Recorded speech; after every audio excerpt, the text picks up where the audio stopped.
How much do you really know about the fish you eat in restaurants, cafes and at your local fish and chip shop? A Senate inquiry has been told local fishermen are being priced out of the market by cheaper imports that are sold off as Australian product. Fishermen say consumers are being misled about iconic Australian seafood. Seafood doesn't get much fresher than this tuna caught in the waters off Mooloolaba in Queensland.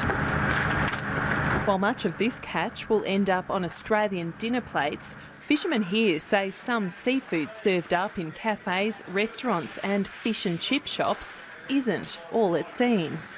Most of the clubs and pubs advertise things such as catch of the day is quite often frozen Pacific bassa, which is a farmed fillet from Vietnam. Some of the scallops I've seen, they come from Peru and they sell them as Australian product.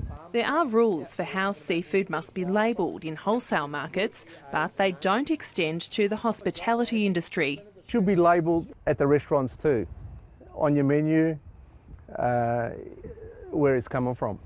Because the consumer's got a right to know what they're eating. Well, the first question I would ask is why just seafood? Why not the tinned tomatoes? Why not the vegetables, the snow peas from China? A Senate inquiry has heard concerns about antibiotics in imported prawns, and Parvo Walker says some imported sashimi-grade fish is treated with carbon monoxide to keep it looking fresh.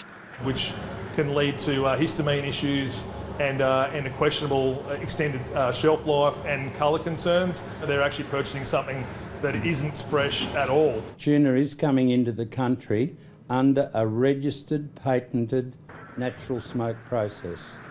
The Northern Territory is the only Australian jurisdiction to have labelling laws for seafood sold in hospitality. Some fishermen say simply labelling the origin of seafood is enough, but green groups want Australia to follow the lead of the European Union, where it's becoming law to label the origin, the species and how the seafood was caught.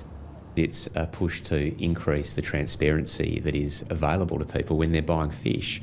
That's it, pure and simple. This is protectionism by legislation. Nothing more, nothing less. The Senate inquiry will report back in December.